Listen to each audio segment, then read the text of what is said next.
Aujourd'hui, c'est la 12e édition du Cal de Guise. C'est une manifestation qui a une quinzaine d'années. C'est un événement qui est à la fois festif et populaire autour du Moyen-Âge. On accueille ici au château de nombreuses troupes de reconstitution historique et puis des artisans qui, chacun et chacune, à leur manière, donnent à voir ce que pouvait être la vie civile, militaire, artisanale au château fort de Guise au Moyen-Âge, et plus particulièrement pour la plupart d'entre elles dans la deuxième moitié du XVe siècle. Le format de la manifestation il est à peu près le même depuis un certain nombre d'années, à la fois en termes de fréquentation, le public, il y a une petite progression, mais on reste dans les étages. Il y a toujours de nombreuses troupes de reconstitution, dont un certain nombre qui nous sont fidèles et avec lesquels même on co-organise la manifestation, notamment la Compagnie de France, qui nous donne un sérieux coup de main sur la programmation artistique et culturelle de la manifestation.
Les Ducales, là, ça doit être ma troisième. Cette année, j'y étais pas. Sinon, j'ai fait les camps chantiers ici. Donc les camps chantiers jeunes, c'est ceux qui restaurent le château ici. Et du coup, là, ça fait pendant 5 ans que je suis venu au château. Pas cette année, donc c'est pour ça que je viens au Ducal, comme ça en visiteur.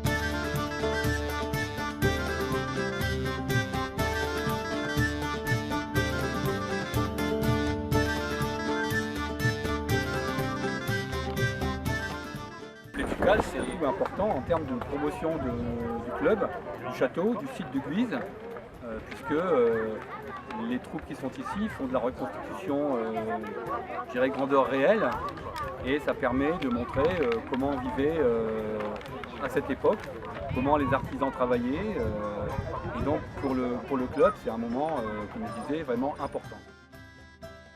On est l'association les Compagnons de Bohémond.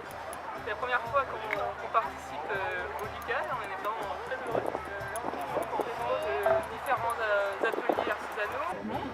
Et après, donc, on a aussi notre seigneur Jean Larmentière qui nous présente leur atelier d'armes avec différentes techniques d'armement qui étaient utilisées au début du XIIe siècle. Donc, nous, on est aux alentours de 1914, la bataille de Bouvines.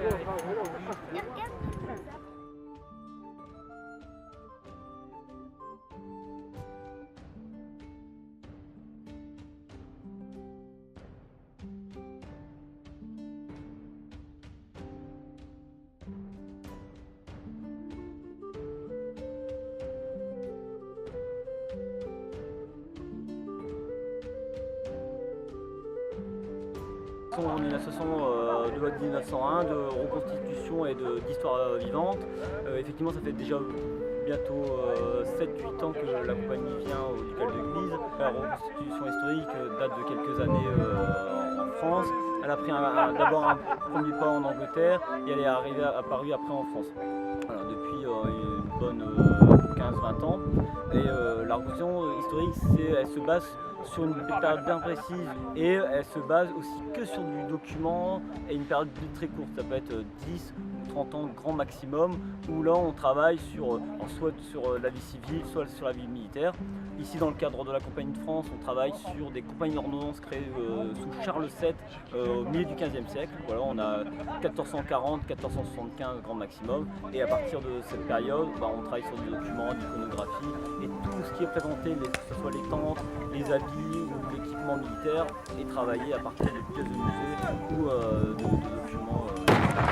On est une quinzaine de membres, alors chacun un petit peu, entre guillemets, il y a une partie qui est répartie entre les combattants, les artilleurs et après tout ce qui est plutôt vie civile, comme là-bas les arboristeries, la calligraphie qui font partie intégrante d'un camp militaire, parce qu'il faut savoir qu'à l'époque l'armée, effectivement il y avait tout ce qui était soldat, mais il faut aussi compter tout ce qui était intendance, et ça pouvait très bien aussi des forgerons, des tailleurs de pierre, les personnes qui s'occupaient d'intendance pour la nourriture des soldats. Guise, c'est particulier puisque depuis à peu près 5 ans, la compagnie travaille sur l'histoire de Guise. Moi je constitue le comte du Maine, Charles IV d'Anjou, qui était seigneur du Maine, du côté d'Angers, au-dessus d'Angers, Le Mans, cette partie-là, mais qui était aussi seigneur de Guise à partir du milieu du XVe siècle. Et à partir de personnages qui ont réellement existé, on peut travailler sur des bases historiques réelles. Oui, Gravalon pour vous servir. J'ai tué maintes Anglais.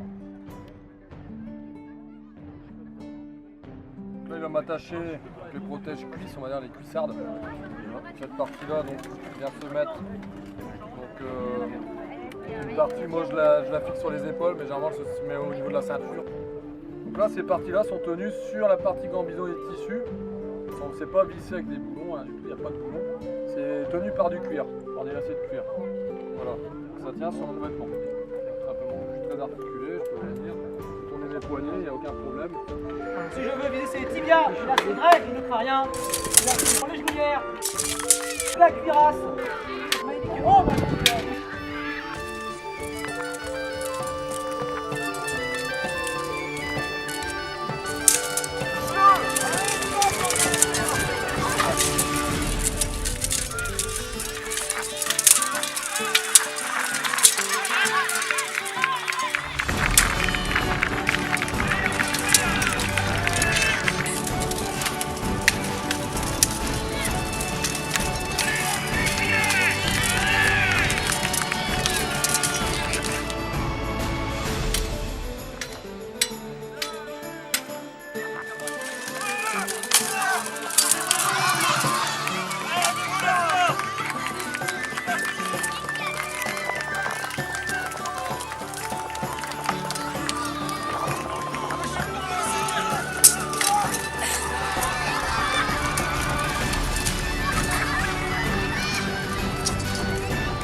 La prochaine édition des Ducales de 2018, ce sera une manifestation complètement revisitée, avec beaucoup de nouveautés, avec un nouveau format, puisque la manifestation qui jusqu'à maintenant se déroulait sur 2 jours, se déroulera sur 3 jours, parce qu'on souhaite accueillir beaucoup de public scolaire dès le vendredi. Et puis on occupera des espaces du château, notamment les douves du château, les fortifications en terre qui sont juste au pied du château et qui jusqu'à maintenant n'avaient jamais été ouvertes au grand public. Et là, l'édition 2018 des Ducales sera l'occasion d'ouvrir cet espace-là au grand public. Alors, on souhaite faire grandir la manifestation sur 3 jours avec des scolaires pour encore mieux répondre à notre vocation, à nous, association Club du Manoir, qui sommes une association d'éducation populaire. Pendant les Ducales, on s'amuse, on joue, déguste les choses du Moyen-Âge, on écoute de la musique, on rit, on danse, mais on apprend des choses. C'est réellement une manifestation qui permet à la fois de s'amuser, mais qui permet aussi d'en apprendre un peu plus sur une période qui finalement est assez méconnue, sur laquelle il y a beaucoup de clichés.